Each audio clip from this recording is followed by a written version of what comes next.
بسم اللہ الرحمن الرحیم وبہ نستعین انہ خیر ناصر ومعین وصلی اللہ علی محمد واہل بیتہ الطیبین الطاہرین۔ الحمدللہ ہماری گفتگو الموجز میں مقصد اول کے بیان میں تھی کہ عرض ہوا کہ مقصد اول اوامر کے بارے میں ہے، اور مقصد اول کے اندر چند فصول ہیں کہ تقریباً 9 فصلیں ہیں کہ جن میں سے 5ویں فصل کے اندر ہماری گفتگو تھی کہ 5ویں فصل میں واجب کی تقسیمات کو بیان کیا جا رہا ہے کہ گزشتہ جلسے میں عرض ہوا کہ واجب کی 2 تقسیموں کو آپ کے سامنے پیش کیا کہ ایک مرتبہ واجب مطلق ہے اور مشروط، یعنی مطلق اور مشروط کی طرف تقسیم ہوتا ہے۔ واجب مطلق یعنی جس واجب کا وجوب کسی شرط پر موقوف نہ ہو، اور واجب مشروط یعنی وہ واجب کہ جس کا وجوب کسی شرط پر موقوف ہے۔ اس کے بعد دوسری تقسیم واجب کی، یا واجب موقت ہے یا واجب غیر موقت ہے۔ واجب موقت سے مراد یہ ہے کہ جس واجب میں زمان مدخلیت رکھتا ہے، یعنی اس واجب کے اندر زمان قید کے عنوان سے اخذ ہے۔ اب وہ زمان 3 صورتوں میں ہو سکتا ہے، یا اس واجب کے امتثال کے برابر ہے زمان، یا اس سے زیادہ ہے، یا اس سے کمتر ہے۔ کہ اگر کمتر ہو تو یہ تو تکلیف ما لا یطاق ہے، جو ہم نے کہا محال ہے، اور اگر واجب کے امتثال کا زمانہ اور وہ زمان جو قید ہے برابر اور مساوی ہوں تو واجب مضیق ہے، اور اگر زمان اس امتثال واجب سے زیادہ ہو تو وہ واجب موسع ہے۔ پھر واجب غیر موقت کے لیے کہا کہ یا فوری ہے یا غیر فوری ہے۔ واجب فوری سے مراد یہ ہے کہ وہ اول ازمنہ امکان امتثال واجب سے تاخیر نہ ہو، مؤخر نہ ہو، یعنی جس کو ہم کہتے ہیں اردو میں فوراً اس کام کو کرنا ہے۔ یا غیر فوری ہے کہ جس میں تاخیر کی گنجائش ہے۔ یہ گزشتہ 2 تقسیمیں تھیں اور ان کا خلاصہ۔ اچھا، ایک تیسری تقسیم ہے، واجب یا تقسیم ہوتا ہے واجب نفسی کی طرف یا واجب غیری کی طرف۔ یہ مطلوبیت بالذات اور عدم مطلوبیت بالذات کے عنوان سے ہے۔ واجب نفسی اس واجب کو کہتے ہیں کہ جو کسی اور واجب کی وجہ سے واجب نہ ہوا ہو، بلکہ بذات خود اس کو شارع نے مد نظر رکھا ہے اور واجب قرار دیا ہے، جیسے نماز۔ واجب غیری اس واجب کو کہتے ہیں جو کسی اور واجب کی وجہ سے واجب قرار دیا گیا ہو، جیسے وضو نماز کے لیے۔ وضو بذات خود واجب نہیں ہے، لیکن اس کو واجب قرار دیا گیا ہے نماز کی وجہ سے، اسے کہتے ہیں واجب غیری۔ ایک اور تقسیم جو واجب کی ہے، یا واجب اصلی ہے یا واجب طبعی ہے۔ واجب اصلی اس واجب کو کہتے ہیں کہ جس کو مستقل خطاب کے ذریعے سے بیان کیا گیا ہے، یعنی ایک خطاب شارع کی طرف سے جو دلالت مطابقی کے اعتبار سے اس وجوب پر دلالت کرتا ہے، اسے کہتے ہیں واجب اصلی۔ واجب طبعی اسے کہتے ہیں کہ جس کو مستقل خطاب کے ذریعے سے بیان نہیں کیا گیا، بلکہ ایک خطاب شارع کا آیا ہے جس کے ضمن سے یہ وجوب بھی سمجھ میں آ رہا ہے۔ مثلا شارع کہتا ہے اشتر اللحم، گوشت خرید کے لاؤ، تو جیسے ہی شارع نے کہا گوشت خرید کے لے کر آؤ تو ضمناً یہ سمجھ میں آتا ہے کہ بازار کی طرف جانا واجب ہے۔ اب یہ جو بازار کی طرف جانا واجب ہے، اس کو شارع نے مستقل طریقے سے بیان نہیں کیا، شارع نے تو فقط کہا اشتر اللحم، گوشت خرید کے لاؤ، تو اس کے ضمن سے یہ چیز بھی سمجھ میں آ رہی ہے کہ یہ ہو گیا واجب طبعی۔ ایک اور تقسیم جو واجب کی ہے آپ سنتے ہیں، یا واجب عینی ہے یا واجب کفائی ہے۔ واجب عینی کا مقصد یہ ہے کہ وہ واجب کہ جس میں امر ہر مکلف پر واجب ہے، دوسرے الفاظ میں امر کا تعلق ہر مکلف کے ساتھ ہے، ہر ایک مکلف نے اس امر کو انجام دینا ہے۔ مثلا جیسے فرائض یومیہ ہے نماز، اب نماز واجب عینی ہے، یہ نماز ہر مکلف پر واجب ہے۔ اس کے مقابلے میں واجب کفائی ہے۔ واجب کفائی کا مقصد یہ ہے کہ جس میں امر ہوتا تو پہلی مرتبہ تمام مکلفین کے ساتھ ہے، یعنی تمام مکلفین کو کہا جاتا ہے کہ تم پر واجب ہے، لیکن جیسے ہی مکلفین میں سے ایک آدھ بندہ اس واجب کو انجام دیتا ہے تو دوسروں سے وہ ساکت ہو جاتا ہے۔ مثلا جس طریقے سے تجہیز میت ہے یا نماز میت ہے، اگر مومن مسلمان مر جاتا ہے تو اس کی تجہیز کرنا، اس کو آمادہ کرنا، غسل و کفن دینا سب پر واجب ہے پہلی مرتبہ، لیکن جیسے ہی بعض لوگوں نے تجہیز میت کر ڈالی، غسل دیا، کفن دیا، اس پر نماز پڑھ کر اس کو دفن کر دیا تو دوسروں سے ساکت ہو جائے گا، اسے کہتے ہیں واجب کفائی۔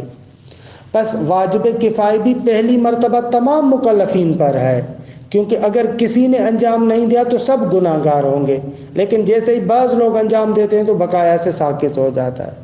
لیکن واجب عینی نہیں ہے، واجب عینی ایک ایک مکلف کے ساتھ تعلق لیتا ہے، ہر ایک نے اس کو جداگانہ انجام دینا ہے۔ یہ واجب عینی اور کفائی۔ ایک اور تقسیم جو واجب کی ہے واجب تعیینی اور تخییری۔ واجب تعیینی وہ واجب ہے کہ جس کا عدل اور بدل نہیں ہوتا، یعنی اسی کو آپ نے انجام دینا ہے۔ مثلا جیسے نماز یومیہ ہے، خوب نماز ظہر اور نماز عصر کا کوئی عدل اور بدل نہیں ہے کہ اگر اس دوسری چیز کو آپ انجام دیں تو نماز عصر آپ سے ساکت ہو جائے، ایسے نہیں ہے۔ جبکہ اس کے مقابلے میں واجب تخییری ہے۔ واجب تخییری اس واجب کو کہتے ہیں کہ جس واجب کا عدل اور بدل ہوتا ہے۔ مثلا اگر ایک بندہ جان بوجھ کے روزہ توڑتا ہے تو اس کو کہا جاتا ہے کہ تم 3 چیزوں میں سے کسی ایک چیز کا کفارہ دو، یا لگاتار 2 مہینے روزے رکھو، یا 60 مسکینوں کو کھانا کھلاؤ، یا ایک غلام آزاد کرو۔ اب آپ مخیر ہیں کہ ان تینوں میں سے کسی ایک کو انتخاب کر سکتے ہیں۔ اس واجب میں دیکھتے ہیں کہ ایک واجب کا دوسرا واجب بدل اور عدل ہے، اس کو کہتے ہیں واجب تخییری۔ آخری تقسیم جو واجب کی یہاں پر ذکر کرتے ہیں وہ یہ ہے کہ واجب یا توسلی ہے یا واجب تعبدی ہے۔ واجب توسلی کا مقصد یہ ہے کہ جس واجب کے اندر مقصود فقط یہ ہوتا ہے کہ اس عمل کو انجام دیا جائے، مہم نہیں ہے کہ آپ اس عمل کو کس نیت کے ساتھ انجام دیتے ہیں، جو بھی آپ کا قصد اور نیت ہو آپ صرف اس واجب کو انجام دیں، یہ اہم ہے ہمارے لیے۔ جیسے میت کو دفن کرنا، دفن میت واجب ہے لیکن واجب توسلی ہے، آپ کی نیت کیا ہے یہ اہمیت نہیں رکھتا۔ یا مسجد کو پاک کرنا کہ یہ واجب توسلی ہے کہ اس مسجد کو پاک کرنا ہے ہر صورت میں، لیکن آپ کی نیت کیا ہے یہ زیادہ اہمیت نہیں رکھتا۔ اس کے مقابلے میں واجب تعبدی ہے۔ واجب تعبدی سے مراد یہ ہے کہ وہ واجب ہے کہ جس کو فقط انجام نہیں دینا بلکہ انجام دینے کے ساتھ ساتھ قصد قربت بھی ضروری ہے۔ یعنی واجب تعبدی میں یہ چیز بھی اہمیت کی حامل ہے کہ آپ اس عمل کو کس نیت کے ساتھ انجام دے رہے ہیں۔ واجب تعبدی میں اہم یہ ہے کہ آپ اس کو قربتاً الی اللہ انجام دیں۔ قربتاً الی اللہ اگر آپ اس کو انجام دیں گے تو درست ہے، وگرنہ وہ درست نہیں ہے۔ پھر یہاں پر قصد قربت کا معنی کرتے ہیں کہ قصد قربت سے کیا مراد ہے، کہ یہاں پر پہنچوں تو پھر اس کی وضاحت کرتا ہوں کہ 3 معانی قصد قربت کے مصنف ذکر کرتے ہیں۔ بالکل روشن اور آسان مطلب ہے۔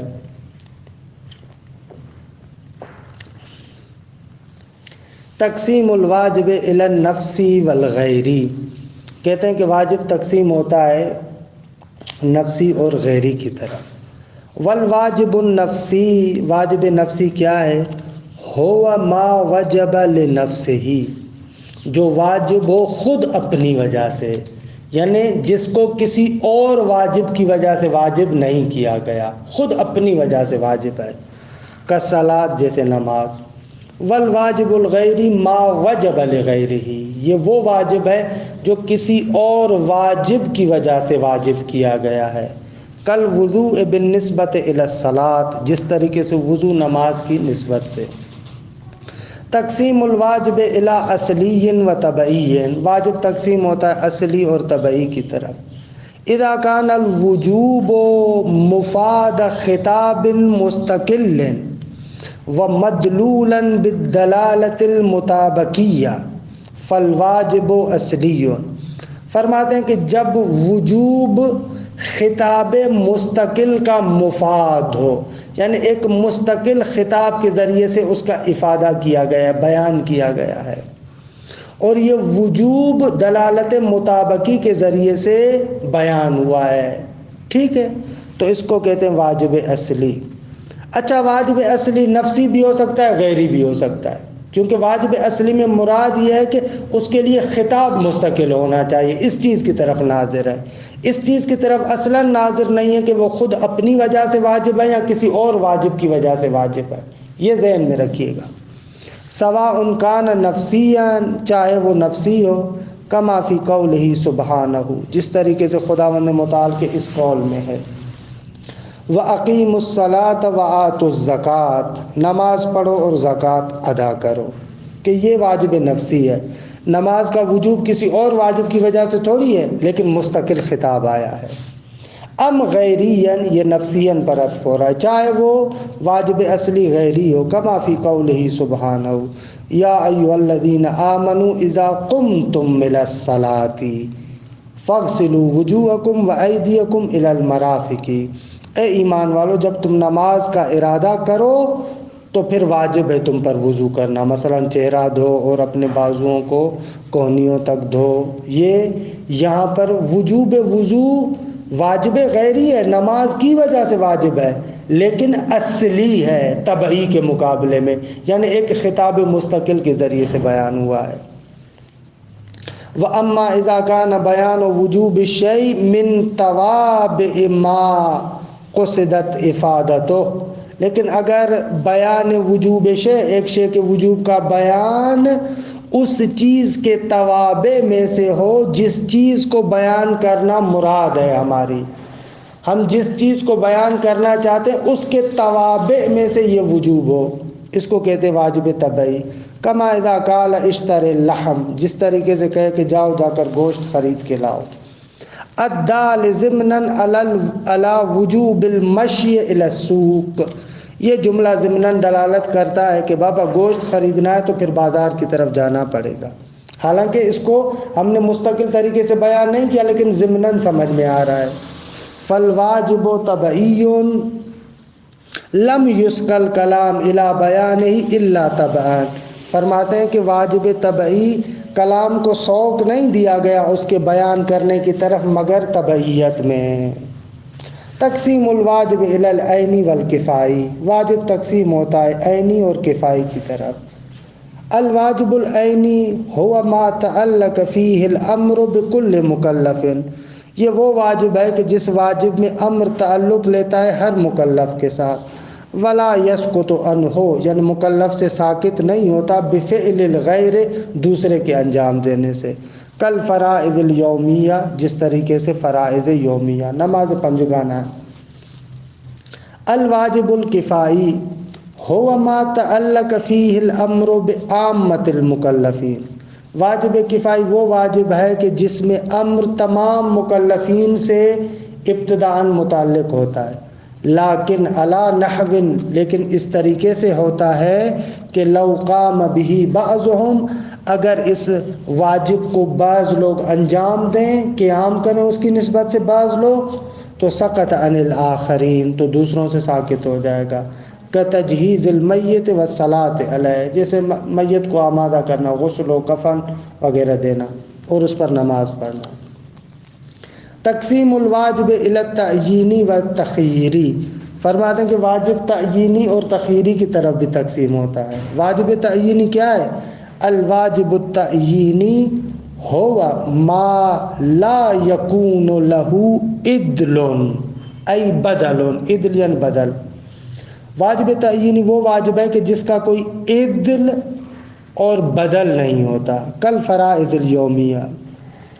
الواجب التخییری ہوا ما یکون لہو عدل، یہ وہ واجب ہے کہ جس کا کوئی عدل اور بدل ہوتا ہے۔ کخصال کفارت افطار العمدی، جس طریقے سے افطار عمدی کے جو کفارہ ہے اس کا جو جریمہ ہے وہ یہ تین چیزیں، فی صوم شہر رمضان، ماہ مبارک رمضان کے افطار عمدی کے کفارے کا جو جریمہ ہے وہ اس طریقے سے ہے، حیث ان المکلف مخیر بین امور ثلاثہ، کہ یہاں پر مکلف تین امروں میں مختار ہے، اس کو اختیار ہے۔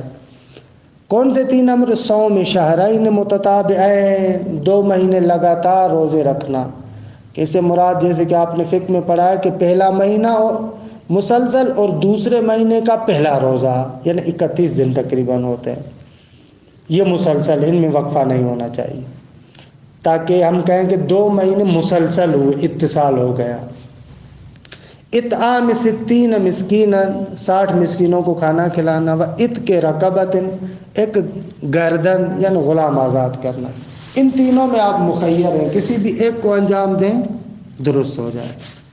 تقسیم الواجب الی التوسلی والتعبدی۔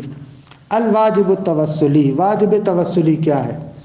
ہوا، یہ وہ واجب ہے کہ ما یتحقق امتثالہ بمجرد الاتیان بالمأمور بہ، یہ وہ واجب ہے کہ جس کی بجا آوری متحقق ہو جاتی ہے فقط مأمور بہ کو انجام دینے سے۔ جس چیز کے بارے میں آپ کو امر کیا گیا، اگر آپ نے اس کو انجام دے دیا تو آپ نے اس امر کا امتثال کر لیا۔ بأی نحو اتفاق، حالانکہ کسی بھی طریقے سے آپ انجام دیں، من دون حاجت الی قصد القربہ، یہاں پر قصد قربت کی ضرورت نہیں ہے، آپ کا ارادہ کچھ بھی ہو، کوئی بھی آپ کی نیت ہو، آپ نے اس واجب کو انجام دیا، واجب انجام پا جائے گا۔ کدفن المیت، جس طریقے سے میت کو دفن کرنا۔ اب میت کو دفن کرنے کے لیے یہ نہیں ہے کہ آپ کا قصد کون سا ہے، اگرچہ قصد قربت کریں گے تو آپ کو ثواب ملے گا، لیکن اگر قصد قربت نہیں ہے تو پھر بھی آپ نے واجب کو انجام دے دیا۔ وتطہیر المسجد، مسجد کو پاک کرنا، واداء الدین، قرضے کو ادا کرنا، ورد السلام، اور سلام کا جواب دینا۔ یہاں پر مقصود فقط یہ ہے کہ یہ فعل متحقق ہونا چاہیے، حالانکہ بأی نحو کان، کوئی بھی قصد ہو۔ الواجب التعبدی ہوا ما لا یتحقق امتثالہ بمجرد الاتیان بالمأمور بہ، کہتے ہیں کہ یہ وہ واجب ہے کہ جس کا امتثال اور جس کی بجا آوری متحقق نہیں ہوتی فقط مأمور بہ کو انجام دینے سے، بل لا بد من الاتیان بہ متقربا الی اللہ سبحانہ، بلکہ ضروری ہے کہ آپ اس واجب کو انجام دیں در حالی کے پروردگار عالم کی بارگاہ میں تقرب کا قصد رکھتے ہوں، کالصلاۃ والصوم والحج، جیسے نماز، روزہ اور حج۔ اچھا، اس قصد قربت سے کیا مراد ہے؟ کہتے ہیں قصد قربت سے 3 معنیوں میں سے کوئی ایک معنی مراد لے سکتے ہیں۔ یا تو قصد قربت سے آپ کی مراد یہ ہو کہ آپ نیت کریں کہ میں امر مولا کی بجا آوری کے لیے اس نماز کو پڑھ رہا ہوں۔ بھائی اس نماز کو آپ کیوں پڑھ رہے ہیں؟ اس لیے کہ خداوند متعال نے مجھے امر کیا ہے، امر خدا کی بجا آوری کے لیے میں اس مثلا واجب کو انجام دے رہا ہوں۔ قصد قربت کا ایک معنی یہ ہے، یعنی قصد امتثال امر الہی، کیونکہ خداوند متعال نے امر کیا ہے، اس امر کی بجا آوری کے لیے میں اس کو پڑھ رہا ہوں۔ یہ قصد قربت کا ایک معنی۔ دوسرا معنی یہ ہے کہ اس کام کو میں فقط خدا کے لیے انجام دے رہا ہوں اور کوئی چیز میرے مد نظر نہیں ہے۔ تیسرا یہ کہ میں اس کام کو اس لیے انجام دے رہا ہوں کہ یہ کام خدا کو پسند ہے، ان تینوں معنوں میں سے کوئی بھی معنی آپ کریں تو قصد قربت متحقق ہو جائے گا۔ ثم ان قصد القربہ یحصل باحد امور ثلاثہ، تین امور میں سے کسی بھی ایک امر کے ذریعے سے ہوگا، کہ یہ ذہن میں رکھیں۔ پہلا معنی الاتیان بقصد امتثال امرہ سبحانہ، اس واجب کو آپ انجام دیتے اس قصد اور نیت کے ساتھ کہ امر مولا کا امتثال ہو جائے، امر مولا کی بجا آوری کے لیے میں اس واجب کو انجام دے رہا ہوں۔ دو، الاتیان للہ تبارک و تعالی، اس کام کو میں فقط خدا کے لیے انجام دے رہا ہوں، مع صرف النظر عن الاخر، دوسری چیزوں سے قطع نظر، جنت جہنم وغیرہ یہ وہ کچھ بھی میرے لیے مهم نہیں ہے، میرے لیے اہم یہ ہے کہ بس خدا نے کہا ہے، محبوب ہے میرا۔ تیسرا، الاتیان بدائی محبوبیت الفعل لہ تعالی، میں اس کو انجام دیتا ہوں اس انگیزے کے تحت کہ یہ فعل خدا کے لیے محبوب ہے، کیونکہ میرے محبوب کو محبوب ہے لہٰذا میں اس کو انجام دیتا ہوں۔ دون سائر الدواء النفسانیہ، دوسرے نفسانی جتنے بھی انگیزے ہیں وہ مد نظر نہیں ہیں۔ اچھا، بعض لوگ یہاں پر عام طور پر سوال بھی کرتے ہیں اور کچھ حضرات اشکال بھی کرتے ہیں کہ یہ جو اجارے کے نماز اور روزے ہوتے ہیں، خوب یہاں پر قصد قربت کیسے متحقق ہوتا ہے؟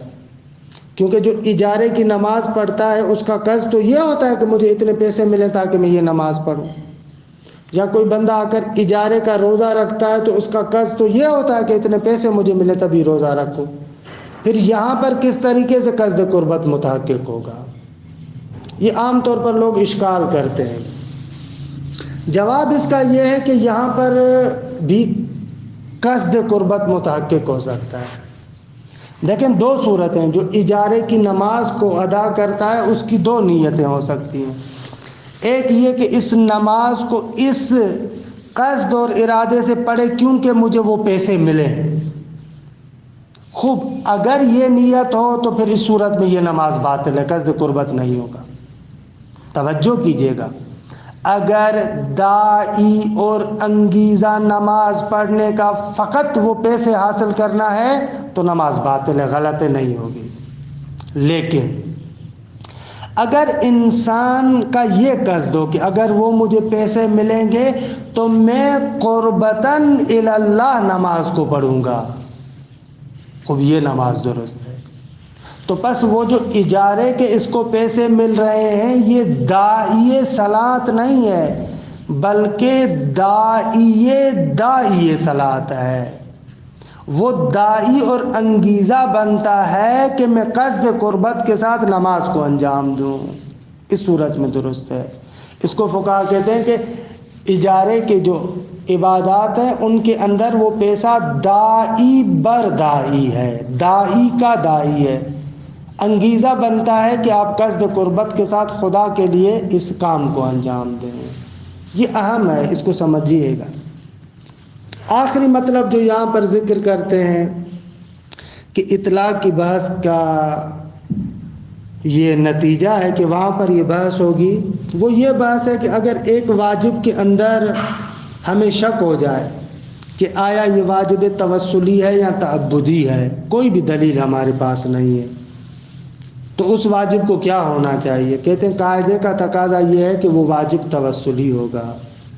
اسی طریقے سے اگر کسی واجب کے بارے میں شک ہو جائے کہ یہ واجب نفسی ہے یا غیری ہے تو وہاں پر طب کے قاعدہ یہ ہے کہ وہ واجب نفسی ہوگا۔ اگر ایک واجب کے بارے میں شک ہو یہ واجب عینی ہے یا کفائی ہے تو وہاں پر قاعدے کا تقاضا یہ ہے کہ وہ واجب عینی ہوگا۔ اگر ایک واجب کے بارے میں شک ہو جائے کہ واجب تعیینی ہے یا تخییری ہے تو وہاں پر قاعدے کا تقاضا یہ ہے کہ وہ واجب تعیینی ہوگا، نہ کہ تخییری ہوگا۔ کیوں؟ اس لیے کہ اگر آپ ان تمام موارد میں توجہ کریں نا، واجب توسلی اور تعبدی میں، واجب تعبدی میں خود انجام دینے کے علاوہ ایک اور قید کو بھی مد نظر رکھا گیا ہے کہ قصد قربت کے ساتھ ہو، تو اب اس قید پر اگر ہمارے پاس دلیل نہیں ہے تو بس اصل دلیل کا تقاضا یہ ہے کہ آپ نے فقط اس واجب کو انجام دینا ہے۔ اسی طریقے سے واجب نفسی اور واجب غیری، واجب غیری میں بھی ایک قید زائد کو مد نظر رکھا گیا، واجب ہے اس کی وجہ سے، اگر اس پر کوئی خاص دلیل نہیں ہے تو پس یہ واجب نفسی ہوگا۔ اسی طریقے سے واجب عینی اور کفائی میں کہ اصل واجب یہ ہے کہ ہر ایک پر جدا جدا ہو، لیکن آیا دوسروں کے ساکت ہونے سے یہ ساکت ہو جائے گا یا نہیں، یہ قید زائد ہے، اس قید زائد کے لیے دلیل چاہیے۔ اسی طریقے سے واجب تعیینی اور تخییری میں بھی ہے کہ اصل یہ ہے کہ ایک واجب کا عدل نہیں ہے، کوئی بدل نہیں ہے، اس کو آپ نے انجام دینا ہے، بدل کے لیے جداگانہ دلیل چاہیے، یعنی قید زائد ہے، اس کے لیے آپ کے پاس دلیل چاہیے، اگر دلیل نہیں ہے تو پھر وہ کافی نہیں ہوگا، یعنی آپ اس کو ثابت نہیں کر پائیں گے، کہ یہ تفصیلی کتابوں میں ہے۔ ثم انه اذا شک فی کون واجب توسلیا ام تعبدیا، کہتے ہیں کہ اگر شک کیا جائے کہ یہ واجب توسلی ہے یا تعبدی ہے، نفسی ہے یا غیری ہے، عینی ہے یا کفائی ہے، تعیینی ہے یا تخییری ہے، تو کہتے ہیں فمقتضى القاعدہ، قاعدے کا تقاضا یہ ہے، اس قاعدے سے مراد اطلاق ہے، اطلاق سے تمسک کر رہے ہیں، کونہ توسلیا لا تعبدیا، مقتضى قاعدہ اطلاق کا تقاضا یہ کہ توسلی ہو، تعبدی کے لیے ہمیں دلیل زائد کی ضرورت ہے کیونکہ اس میں زائد قید ہے، نفسی ہے نہ کہ غیری ہے کیونکہ غیری کے اندر قید زائد ہے، عینی ہے نہ کہ کفائی ہے کیونکہ کفائی کے اندر قید زائد ہے، تعیینی ہے نہ کہ تخییری ہے کیونکہ تخییری کے لیے قید زائد ہے، اس کے لیے دلیل زائد چاہیے، اگر ہمارے پاس زائد دلیل نہیں ہے تو وہ واجب تعیینی ہوگا۔ والتفصیل موکول الی الدراسات العلیاء، اس کی تفصیل مفصل کتابوں میں ہے، کہ تفصیل یہی ہے جو میں نے آپ کے سامنے بیان کی کہ یہ قاعدہ اطلاق سے تمسک کیا جا رہا ہے۔ الحمدللہ اس طریقے سے ہماری فصل پنجم ختم ہوئی۔ وصلی اللہ علی محمد و اہل بیتہ الطیبین الطاہرین۔